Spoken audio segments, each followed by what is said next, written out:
kegiatan screening massal untuk Kabupaten Bangkalan kita laksanakan sejak tanggal 5 kemarin, 5, 6, dan 8. Jadi 3 hari ini dengan rencana target sasaran kami sebenarnya 700 sasaran OTG maupun PDP begitu.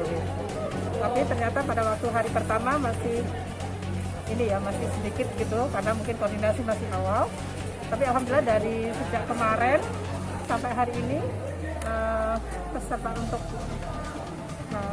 screening ini sudah banyak gitu ya. Jadi kita siapkan untuk target hari ini 200 sasaran, yang kemarin kita sekitar 300 sasaran.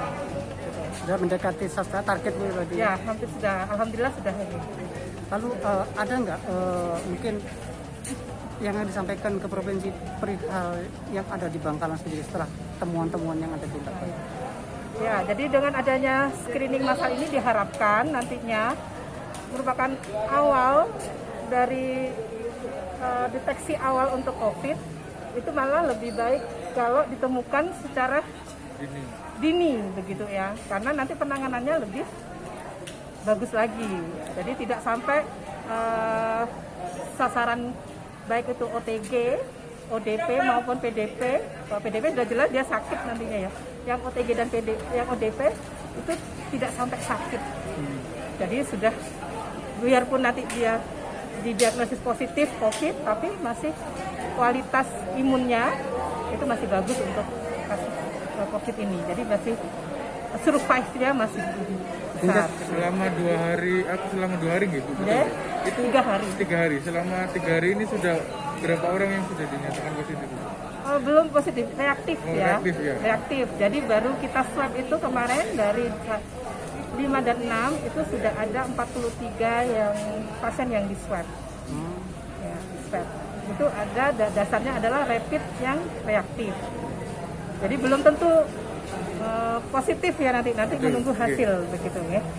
Yang ini kita masih tunggu dulu karena masih banyak kasus-kasus, biarpun yang kemarin kan ada yang belum sempat di swab. Jadi ada kebijakan dari Dinas Kabupaten Bangkalan untuk swab pun difokuskan hari ini. Jadi biarpun dia bukan reaktif tapi ada kontak erat PDP, itu tetap kita lakukan swab.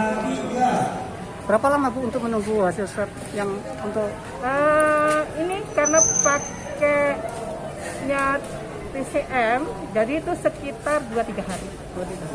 Ya, yang kemarin sudah ada sih hasilnya, mungkin Pak Kadinkes tadi sudah menyampaikan begitu ya.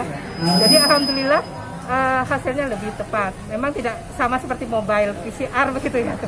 Tapi ini paling tidak kan tidak sampai berminggu-minggu begitu.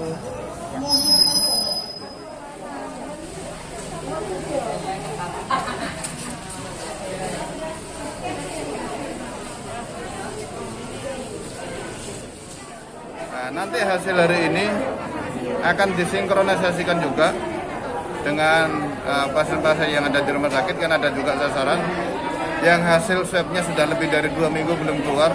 Kita ambil sampelnya, kita kirimkan juga hari ini juga. Insya Allah besok paling lama lusa sudah selesai hasilnya. ini dilakukan seluruh kecamatan atau hanya di Kamal saja Pak? Bukan, ini untuk seluruh kecamatan. Karena sesungguhnya seluruh kecamatan kan sudah dilakukan 3 titik kemarin. Lokus pertama Diklat, lokus kedua Burna, lokus kedua adalah ketiga adalah 10, sudah selesai. Ini adalah sisa-sisa yang belum sempat terkirim di hari pertama dan kedua kemarin. Ternyata masih banyak. Karena kalau totalnya yang reaktif di Diklat berapa, di Burna 10 berapa tuh Pak tadi? Jadi hasil yang sementara kita dapat di Balai Diklat kemarin sebenarnya ada 13, tapi orang yang murni dari kita sendiri itu ada 10. Ada 10. Kemudian itu dari 58 sasaran yang kita kerjakan. Kemudian ini 10 dari 85 orang itu yang reaktif 4. Dari Timurnya 180 orang yang reaktif itu ada 35. 35. Yang murni punya kita 33. Semuanya berapa? Semuanya ada 40. 43 ya?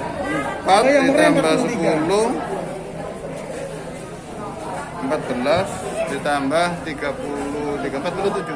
Sampai hari kemarin aja, hari Sabtu, kita sudah memeriksa 223 orang. Ini kita target 200, kalaupun datang separuh saja 100, berarti kita sudah ada 323 orang. Ini sudah 100 lebih nih, jadi insya Allah target kita tercapai. Jadi yang 50 sekian tadi itu sudah di rapid test semua Pak? Di swab semua berarti Pak Kadis? Sudah, dan hasilnya sudah keluar. Yang di swab itu? Bukan swab Pak Kadis? Yang swabnya? Iya, hasilnya sudah ada di saya, tinggal rilis saja. Tunggu aja. Hasilnya berapa? Luar biasa, nanti ada booming ya. Nanti 50% ada Pak Kadis? 50% dari ini ada ya? Pak Kadis, Kenapa apa kan Pak Kadis? Kan sama dirilis sekarang Pak Kadis. Kenapa apa kan masyarakat? Jadi kepada semua kalangan, saya sudah berulang kali menyampaikan itu, harapan itu. OTG kita itu adalah hal-hal yang tidak terpantau. Bisa saja ya, sampean bisa OTG, bisa saja Hamid ini OTG ya. Makanya protokol kesehatan itu tolong ditegak hormati dari diri kita. Kalaupun memang terpaksa harus berkumpul, tolong jangan sampai sentuhan ya. Sesering mungkin cuci tangan. Dari kegiatan apapun kalau tidak menggunakan APD, sesering mungkin cuci tangan. Kumpul-kumpul yang tidak perlu benar-benar harus dihindari. Karena tidak ada satupun yang tahu di antara kita kecuali pelaksanaan seperti ini, itu satu ya. Kemudian kesimpulan dari kegiatan ini, atensi luar biasa dari Bu Gubernur. Saya sampaikan terima kasih Ibu Gubernur ya, Kepala Dinas Kesehatan Provinsi Jawa Timur. Kita difasilitasi khusus seperti ini. Saya tidak pernah merasa malu andaikan temuan kita, kasus kita melonjak banyak.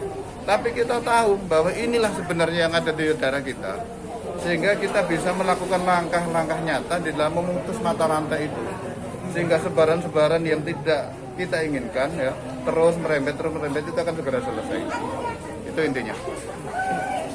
Ampun? Kalau ini semuanya dana pakai dari Hunter gitu. Dari Surabaya Nggak ada anggaran kita, Pak. Nggak ada anggaran gitu Pak. Nggak ada anggaran. Jadi mandiri aja.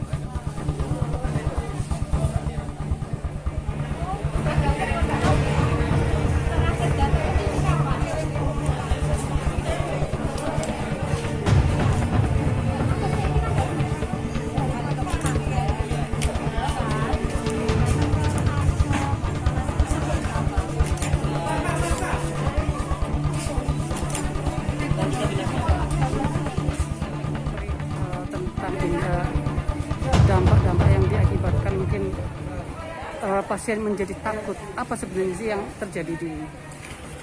Ya, kalau seorang sudah didiagnosis COVID, itu yang perlu diperhatikan adalah bukan secara fisiknya saja, tapi secara psikisnya. Karena sekarang ternyata masyarakat itu memberikan stigma yang kurang baik terhadap penderita COVID. Jadi penderita COVID ini diisolir, tidak boleh bertemu dengan keluarga, dengan tetangga, kerabat. Itu juga menjadi beban bagi mereka. Mungkin yang perlu ditekankan kepada masyarakat, bagaimana pasien yang sudah didiagnosis COVID ini mereka tetap percaya diri sehingga bisa mempercepat kesembuhannya. Itu jadi saling menolonglah dalam hal ini, bukan malah diisolir, itu maksud kami.